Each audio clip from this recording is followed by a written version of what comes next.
ร่องรอยปราสาทหินแห่งลพบุรียกเว้นพระปรางสามยอดเมื่อเอ่ยถึงลพบุรีหลายคนอาจนึกถึงพระปรางสามยอดแต่ในเงามืดของกาลเวลายังมีปราสาทอีกหลายแห่งที่เล่าเรื่องอำนาจความศรัทธาและการแย่งถิ่นพื้นที่ทางศาสนาใครคือผู้สร้างปราสาทเหล่านี้ทำไมจึงอยู่ในหัวใจของแผ่นดินลพบุรีและพวกมันสะท้อนอารยธรรมอย่างไร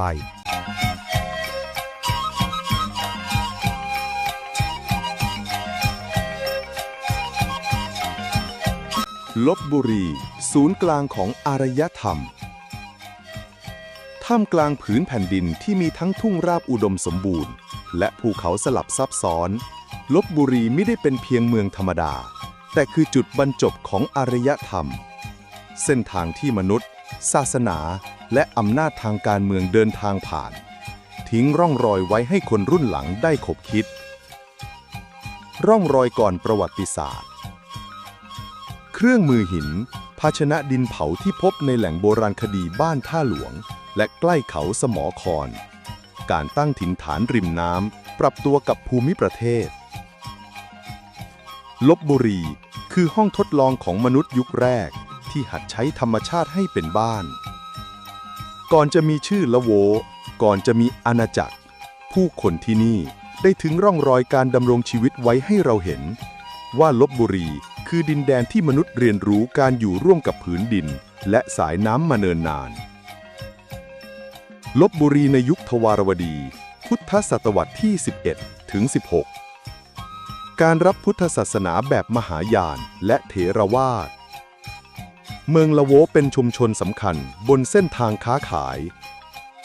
เจดีย์ทรงกลมแบบทวารวดีละโวเป็นเหมือนสัญลักษณ์ของการเจรจาระหว่างวัฒนธรรมอิทธิพลขอมและการผสานศิลปะพุทธศตวรรษที่ 16 ถึง 18 ปรางหินศาสนาฮินดูลัทธิเทวราชาศิลปะขอมในปรางแขกปรางประตูชัยความหมายเชิงอำนาจลพบุรีคือฐานอำนาจชายขอบที่มีความสำคัญ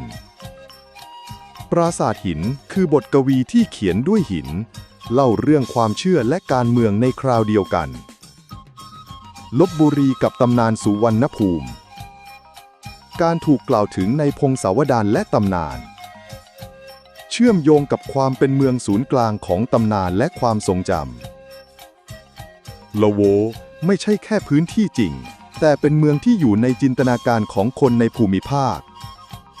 ลพบุรีในสมัยอยุธยาขุนหลวงพะงั่วและสายสัมพันธ์ราชวงศ์ลพบุรีเป็นศูนย์กลางอำนาจท้องถิ่นเชื่อมโยงกับราชสำนักอยุธยากลายเป็นเมืองยุทธศาสตร์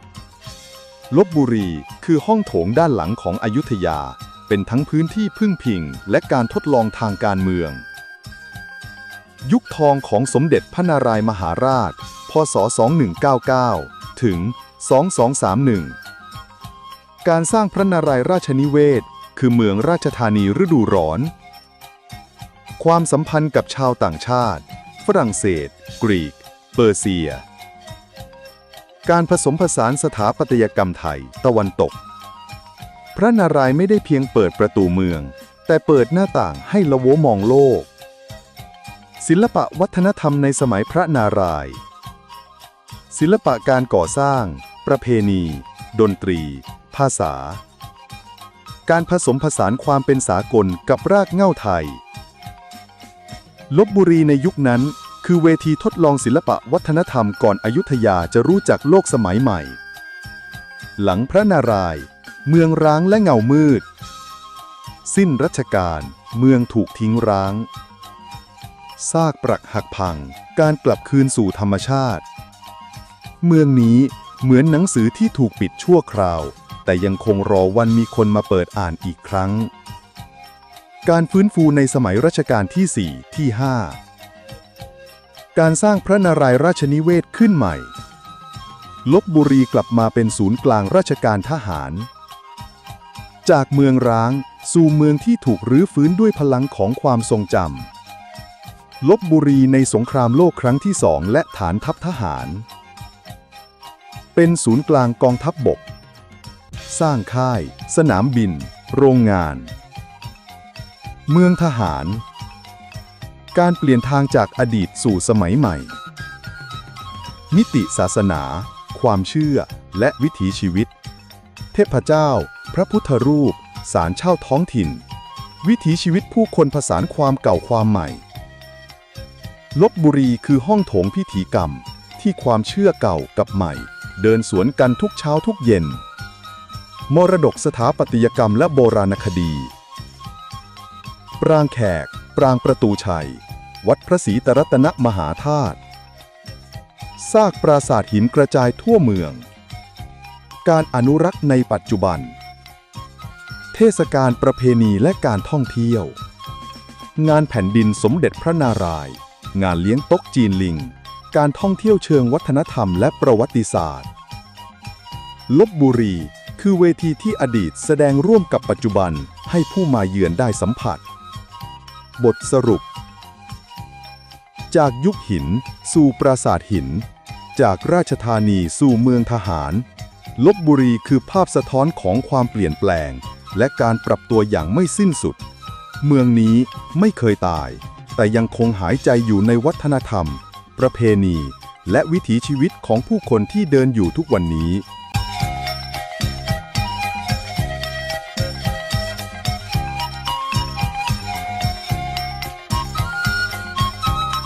ปรางแขก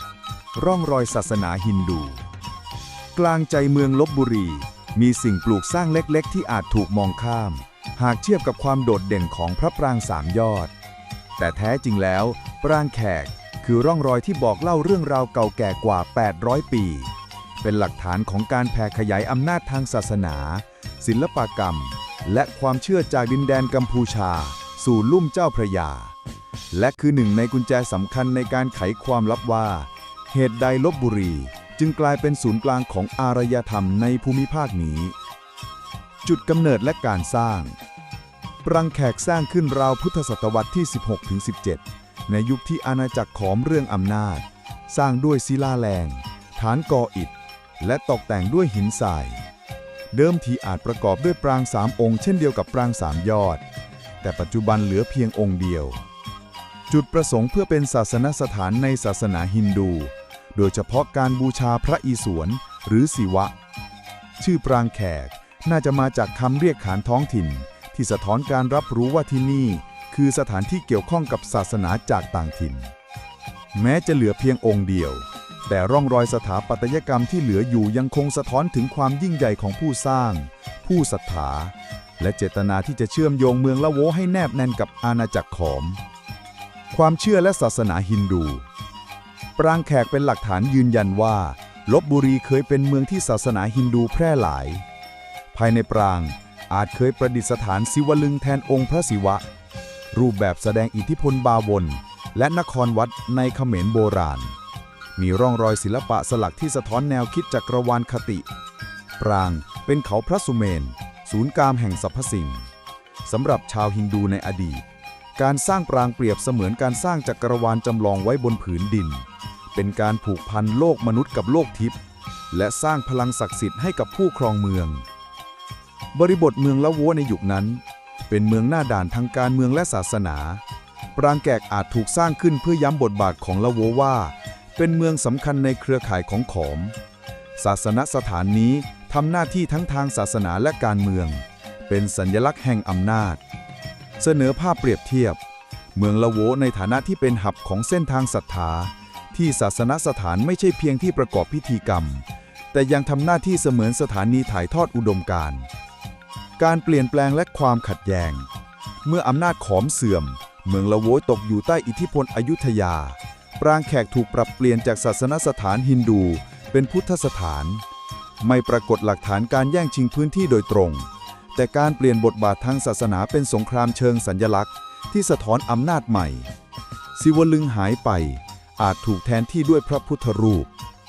ศาสนสถานที่เคยเป็นที่สถิตของพระศิวะกลับกลายมาเป็นที่สถิตของพระพุทธเจ้าการเปลี่ยนผ่านนี้ไม่ใช่เพียงการเปลี่ยนเทพเจ้าหากคือการเปลี่ยนสมการแห่งอำนาจของภูมิภาคบทบาททางโบราณคดีและสถาปัตยกรรมป ปรางแขกเป็นตัวอย่างสถาปัตยกรรมที่ชี้ให้เห็นพัฒนาการของปรางในลพบุรีแม้จะไม่ใหญ่โต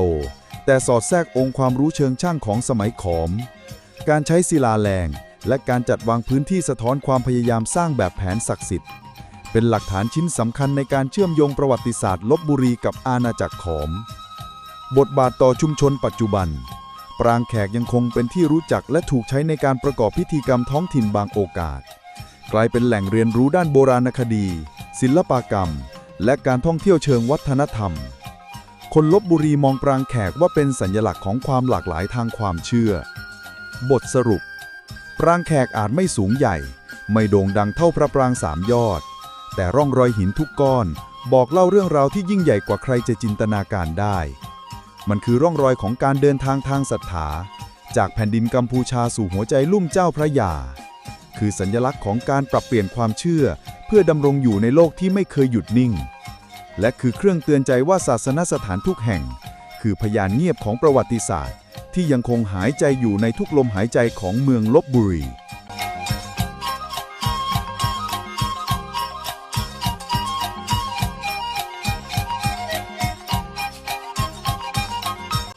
วัดนครโกษาจากเทวสถานสู่พุทธศาสนาในกลางใจเมืองลพบุรีมีวัดหนึ่งที่อาจไม่ค่อยเป็นที่รู้จักเท่าพระปรางสามยอดหรือปรางแขกแต่กลับซ่อนเรื่องราวที่เชื่อมอดีตของศาสนาฮินดูกับพุทธศาสนาไว้ได้อย่างลงตัววัดนครโกษาไม่ใช่เพียงวัดพุทธแต่เป็นพยานแห่งความเปลี่ยนผ่านทางศาสนาและวัฒนธรรมที่ยาวนานกว่า800ปีจุดกำเนิดและยุคเทวสถานเดิมทีพื้นที่นี้เป็นเทวสถานฮินดูสมัยอาณาจักรขอมสร้างด้วยศิลาแรงและอิฐสไตล์ขอมโบราณมีปรางประธานสำหรับบูชาพระศิวะหรือพระวิษณุสถาปัตยกรรมหลักประกอบด้วยปรางประธานและฐานสี่เหลี่ยมพร้อมลานประกอบพิธีชื่อนครโกษาปรากฏในเอกสารโบราณชี้ไปว่าเป็นเมืองศักดิ์สิทธิ์ของละโวร่องรอยแต่ละก้อนหินคือพยานแห่งศรัทธาแม้เวลาจะผ่านไป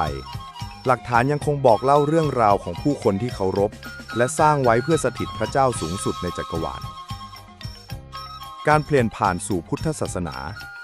เมื่ออำนาจอยุธยาและละโวขยายเข้ามาเทวสถานถูกปรับเปลี่ยนเป็นวัดพุทธปรางประธานอาจถูกดัดแปลงให้เป็นที่ประดิษฐานพระพุทธรูปแนวคิดจักรวาลคติฮินดูถูกเปลี่ยนเป็นจักรวาลคติพุทธแต่ยังคงรักษาร่องรอยสถาปัตยกรรมเดิมการเปลี่ยนผ่านนี้ไม่ได้เกิดความรุนแรงแต่เป็นการผสมผสานอย่างชาญฉลาดของศรัทธาและอำนาจศิลปกรรมและโบราณคดีปรางนครโกษามีลวดลายสลักหินสไตล์ขอมและฐานปรางล้อมด้วยบัวคว่ำบัวหงายมีรูปแกะสลักนาคและเทพฮินดูที่เหลืออยู่บนผนังพระพุทธรูปปูนปั้นประดิษฐานในวิหารต่อมาหลังการเปลี่ยนแปลงเป็นหลักฐานสำคัญในการศึกษาความสัมพันธ์ระหว่างศิลปะขอมและศิลปะสมัยอยุธยาหากเรามองใกล้ลวดลายแต่ละเส้นคือการบันทึกเรื่องราวความเชื่อวิถีชีวิตและอำนาจทางศาสนาของผู้สร้างมันคือเหมือนหนังสือหินที่บอกเล่าอดีตโดยไม่ต้องมีตัวอักษรบริบททางสังคมและศาสนาวัดนครโกษาเป็นศูนย์กลางพิธีกรรมท้องถิ่นและงานประเพณีมีบทบาทเชื่อมโยงผู้ปกครองและชุมชนพิธีบูชาสักการะและงานเทศกาลวัดยังคงเป็นสถานที่ฝึกสมาธิและศึกษาเรื่องธรรมะวัดไม่ใช่เพียงศาสนสถานแต่คือศูนย์กลางชีวิตผู้คนทั้งทางจิตใจสังคมและวัฒนธรรมเป็นเครื่องยืนยันว่าศาสนาและชุมชนเกิดมาพร้อมกันการอนุรักษ์และบทบาทปัจจุบันวัดนครโกษาเป็นแหล่งเรียนรู้โบราณคดีและศิลปะวัฒนธรรมนักท่องเที่ยวและนักวิชาการศึกษาศิลปะขอมและพุทธศาสนามีการฟื้นฟูปรางและฐานอย่างระมัดระวังเพื่อรักษาอัตลักษณ์ดั้งเดิมเป็นสัญลักษณ์ของความผสมผสานทางศาสนาที่เมืองลพบุรีสร้างขึ้นในอดีตบทสรุปวัดนครโกษาคือพยานแห่งการเปลี่ยนผ่านศาสนสถานที่เคยเป็นเทวสถานฮินดูกลายมาเป็นวัดพุทธแต่ทุกก้อนหินยังคงพูดถึงอดีต ทุกลวดลายยังสะท้อนความศรัทธาและทุกมุมของวัดยังหายใจอยู่ในชีวิตผู้คนลพบุรีจนถึงทุกวันนี้นี่คือเรื่องราวของเมืองที่ยังรักษาความต่อเนื่องของประวัติศาสตร์ศาสนาและวัฒนธรรมไว้อย่างไม่ขาดสาย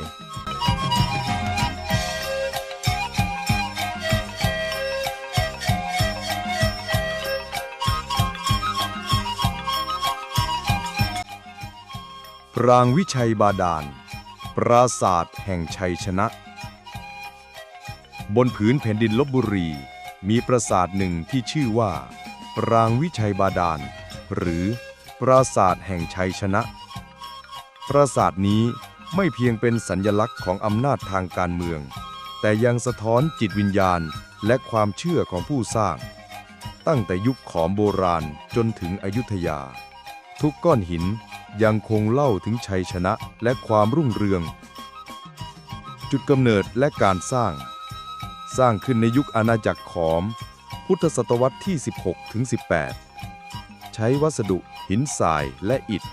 ผสมกับปูนปรับระดับประกอบด้วยปรางประธานสูงเด่นและฐานสี่เหลี่ยมขนาดใหญ่ถูกตั้งชื่อว่าวิชัยบาดาลเพื่อระลึกถึงชัยชนะทางการศึกษาและความศักดิ์สิทธิ์มีลวดลายสลักเทพฮินดูนาคและวิมานในตำนานทุกก้อนหินทุกลวดลายถูกสร้างด้วยความประณีตเพื่อสะท้อนอำนาจและความศรัทธาในเทพเจ้าฮินดูและเพื่อเป็นเครื่องหมายแห่งชัยชนะของผู้ปกครองในยุคนั้นความสำคัญทางยุทธศาสตร์และสังคม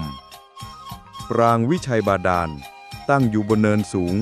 สามารถมองเห็นเส้นทางสำคัญและพื้นที่ราบโดยรอบใช้เป็นศูนย์กลางพิธีกรรมและจุดป้องกันเมือง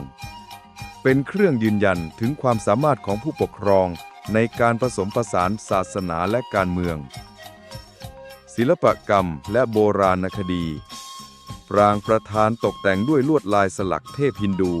และสัตว์ในตำนานผนังปรางมีหน้าคบันไดและลวดลายดอกบัวหลายส่วนของปราง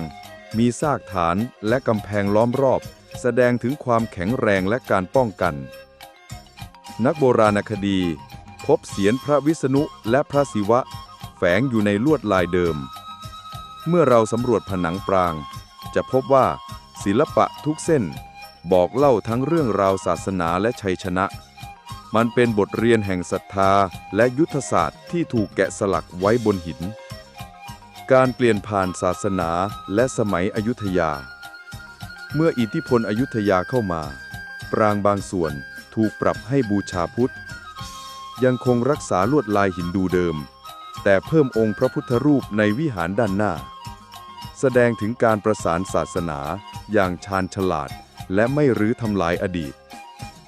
บริบททางสังคมและพิธีกรรมปรางวิชัยบาดาลเคยเป็นศูนย์กลางพิธีบูชาและเทศกาลประจำเมืองชุมชนใช้พื้นที่รอบปรางสำหรับงานประเพณีและการประกอบพิธีปรางยังคงเป็นจุดรวมใจของผู้คนในลพบุรีแม้ในปัจจุบันชัยชนะในอดีตยังคงสะท้อนผ่านพิธีกรรมของผู้คนทุกปีชุมชนยังมารวมตัวกันเพื่อระลึกถึงอดีตและรักษามรดกทางวัฒนธรรม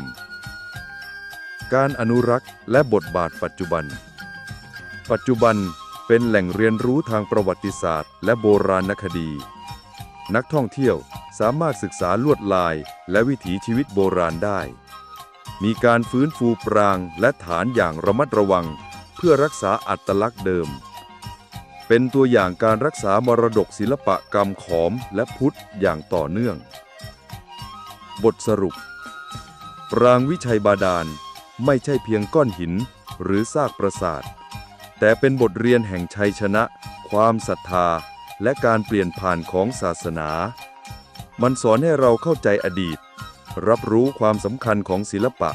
และมองเห็นความสัมพันธ์ระหว่างศาสนาการเมืองและชุมชนจนถึงวันนี้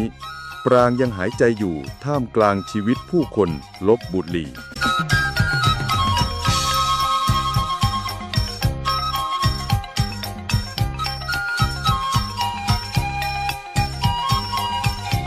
ปรางประตูชัย ยุทธศาสตร์ทหาร บนผืนแผ่นดินลพบุรี ปรางประตูชัย ยืนหยัดเป็นสัญลักษณ์ของอำนาจและยุทธศาสตร์การป้องกันเมืองกำแพงและซุ้มประตูเหล่านี้ไม่ใช่เพียงงานสถาปัตยกรรม แต่ยังบอกเล่าเรื่องราวของการรบ ชัยชนะ และการรักษาอาณาเขตของกษัตริย์และขุนศึกในอดีต จุดกำเนิดและผู้สร้างขึ้นสมัยอาณาจักรขอมหรืออยุธยาตอนต้น มีจุดประสงค์เป็นประตูเมืองและป้อมปราการ ปรางประตูชัยตั้งอยู่บนเส้นทางยุทธศาสตร์ สามารถมองเห็นทางเข้าหลักและรอบเมือง ใช้วัสดุหินทรายและอิฐผสมกับปูนขาว ปรากฏร่องรอยสลักเทพฮินดู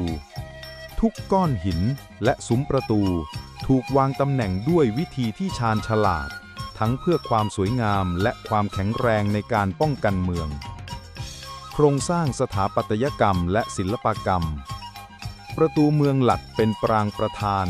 ล้อมด้วยกำแพงและป้อมปราการ ลวดลายสลักแสดงถึงเทพฮินดู สัตว์ในตำนานและนาคบันได มีช่องทางเข้าออกที่ถูกออกแบบเพื่อควบคุมการเคลื่อนที่ของผู้คนและกองทัพ บางส่วนถูกปรับให้เป็นวัดหรือศาสนสถานในยุคหลัง ความสำคัญทางยุทธศาสตร์ ปรางประตูชัยเป็นจุดควบคุมการเข้าถึงเมืองและจุดสังเกตทางยุทธศาสตร์ เคยใช้ในการเฝ้าระวังและการป้องกันกองทัพข้าศึก เป็นตัวอย่างของการผสมผสานศาสนาและการทหารให้เกิดความศักดิ์สิทธิ์และป้องกันภัย เมื่อเรายืนอยู่ที่ซุ้มประตูเราจะเห็นทิศทางการเข้าถึงเมืองทั้งหมด มันเป็นทั้งศูนย์กลางยุทธศาสตร์และสัญลักษณ์อำนาจของผู้ปกครอง ประวัติศาสตร์การสู้รบและเหตุการณ์สำคัญ เคยเป็นจุดสังเกตในการป้องกันเมืองลพบุรีจากกองทัพข้าศึก มีบันทึกถึงการซ่อมแซมและปรับปรุงหลายครั้งในสมัยอยุธยาและรัตนโกสินทร์ ปรางประตูชัยเคยเป็นศูนย์กลางยุทธศาสตร์ทหารและยังคงสะท้อนการวางแผนทางการทหารในอดีต ศิลปะและวัฒนธรรมในบริเวณ พบลวดลายนาคบันได ดอกบัว และเทพเจ้าฮินดู บางส่วนถูกปรับใช้เป็นสถานที่ประกอบพิธีกรรมทางศาสนา เป็นตัวอย่างของการรักษาความศรัทธาและยุทธศาสตร์พร้อมกัน การอนุรักษ์และบทบาทปัจจุบันเป็นแหล่งท่องเที่ยวและการเรียนรู้ประวัติศาสตร์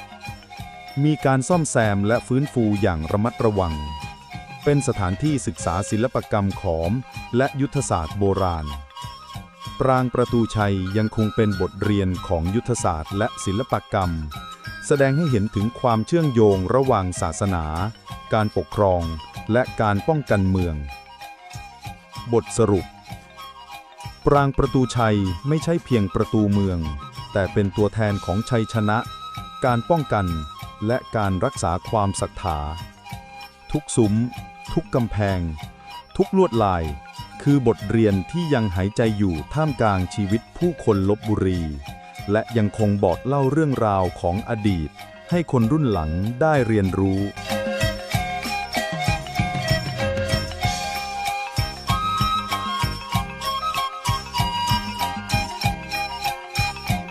ปรางอื่นๆและเครือข่ายศาสนสถานในลพบุรี ลพบุรีไม่ได้มีเพียงปรางสามยอดหรือปรางประตูชัยเท่านั้น แต่เต็มไปด้วยปรางและศาสนสถานอื่นๆที่สร้างขึ้นเพื่อความศรัทธา การปกครองและยุทธศาสตร์ ทุกซากปราสาท ทุกโบราณสถานเป็นบทสนทนาที่ยังคงมีชีวิตกับเรื่องราวของผู้คนและอารยธรรมที่สืบทอดมากว่าพันปี ภาพรวมของปรางอื่นๆ ปรางวิชัยบาดาล ปรางประตูชัย ปรางแขก และวัดนครโกษา ทั้งหมดถูกสร้างขึ้นในสมัยขอมและอยุธยา เป็นศูนย์กลางศาสนาและจุดยุทธศาสตร์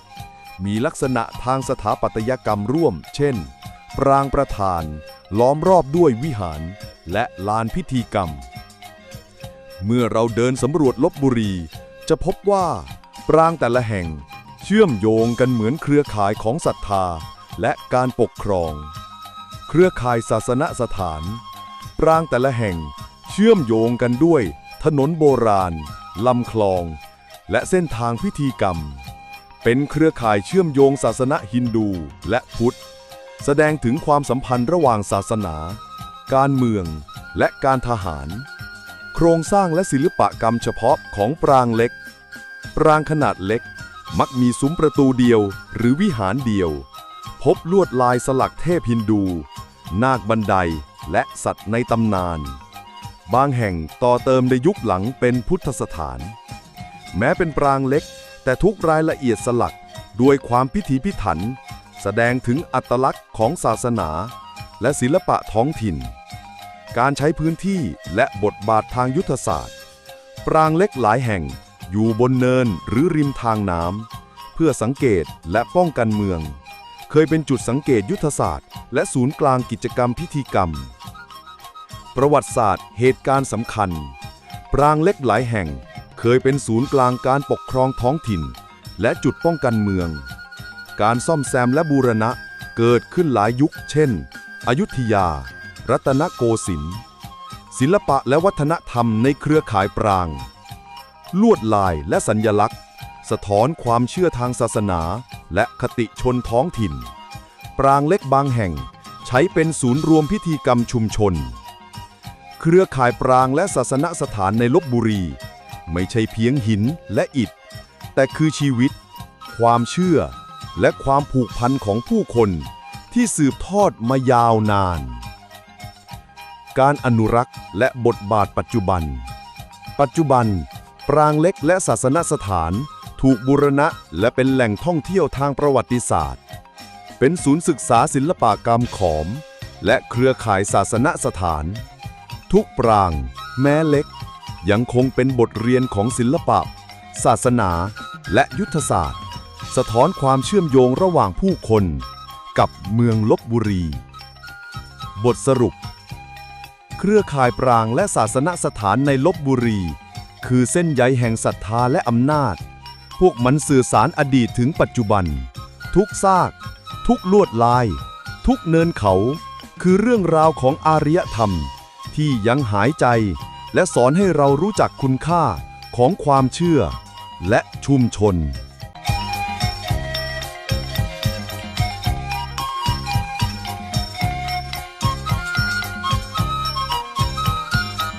การแย่งชิงพื้นที่และการตีความใหม่ลพบุรีเมืองเก่าแก่ที่เต็มไปด้วยปราสาทและศาสนสถานไม่เพียงแต่บอกเล่าเรื่องราวของศรัทธาและศิลปกรรมแต่ยังสะท้อนถึงความขัดแย้งและการแย่งชิงอำนาจตลอดหลายยุคสมัยทุกซากปราสาททุกศาสนสถานคือหน้าต่างที่เปิดสู่การตีความใหม่ของอดีตและปัจจุบันภูมิบัลลังก์และเหตุผลของการแย่งชิงพื้นที่ลพบุรีตั้งอยู่บนทำเลสำคัญทั้งเส้นทางการค้าและเส้นทางยุทธศาสตร์ปราสาทและศาสนสถานจึงกลายเป็นจุดยุทธศาสตร์ทางศาสนาและการเมืองการแย่งชิงเกิดทั้งในสมัยขอมอยุธยาและยุครัตนโกสินทร์ตอนต้นตัวอย่างปราสาทที่มีการแย่งชิงปรางแขกจากเทวสถานฮินดูสู่ศาสนสถานพุทธปรางประตูชัยจุดยุทธศาสตร์และพิธีกรรมวัดนครโกษาการปรับปรุงและตีความใหม่ตามยุคสมัยแม้แต่ปราสาทขนาดเล็กก็สามารถเปลี่ยนบทบาทได้จากสถานที่สักการะเป็นป้อมปราการหรือศูนย์กลางพิธีกรรมการตีความใหม่ในด้านศาสนาและวัฒนธรรมปราสาทขอบางแห่งถูกปรับเป็นวัดพุทธการตีความลวดลายและสัญลักษณ์มีความหลากหลายทางศาสนาชุมชนท้องถิ่นบางแห่งสร้างตำนานและพิธีกรรมใหม่บทบาททางสถาปัตยกรรมในการแย่งชิงและตีความการสร้างปรางขนาดใหญ่และปรางเล็กเพื่อแสดงอำนาจและความศักดิ์สิทธิ์เทคนิคสถาปัตยกรรมเช่นลำดับปรางวิหารและลานพิธีกรรมถูกปรับใช้ตามยุคสมัยเครือข่ายปราสาทและศาสนสถานการแย่งชิงพื้นที่มักเกิดเป็นเครือข่ายปราสาทเชื่อมโยงทางศาสนาและยุทธศาสตร์การตีความใหม่เกิดขึ้นเมื่อศาสนสถานหนึ่งเชื่อมโยงกับอีกแห่งเครือข่ายนี้เหมือนเส้นใยที่ถักทอศรัทธาและอำนาจเข้าด้วยกันการค้นพบและวิธีศึกษาปัจจุบันนักโบราณคดีใช้เทคนิค 3D โดรนการสำรวจด้วยแสงและภาพถ่ายดาวเทียมการตีความใหม่ช่วยให้เราเข้าใจบริบทสังคมการเมืองและศาสนาผลกระทบต่อวัฒนธรรมสมัยใหม่การแย่งชิงพื้นที่และตีความใหม่ส่งผลต่อพิธีกรรมท้องถิ่น การท่องเที่ยว และการอนุรักษ์ ศาสนสถานหลายแห่งยังคงเป็นแหล่งเรียนรู้และสัญลักษณ์ของชุมชน บทสรุป ปราสาทและศาสนสถานในลพบุรีไม่ใช่เพียงก้อนหินและอิฐ แต่เป็นจังหวะชีวิตของผู้คนและชุมชน การแย่งชิงและการตีความใหม่ สอนให้เรารู้ว่า อดีตนั้นมีหลายหน้า และทุกหน้าคือบทเรียนให้เราเรียนรู้คุณค่าของความเชื่อ ศิลปะ และอำนาจที่ถักทอเป็นเมืองลพบุรีในวันนี้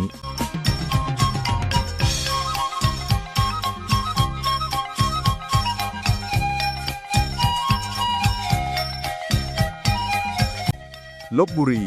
ไม่ใช่เพียงเมืองลิงหรือเมืองสมเด็จพระนารายณ์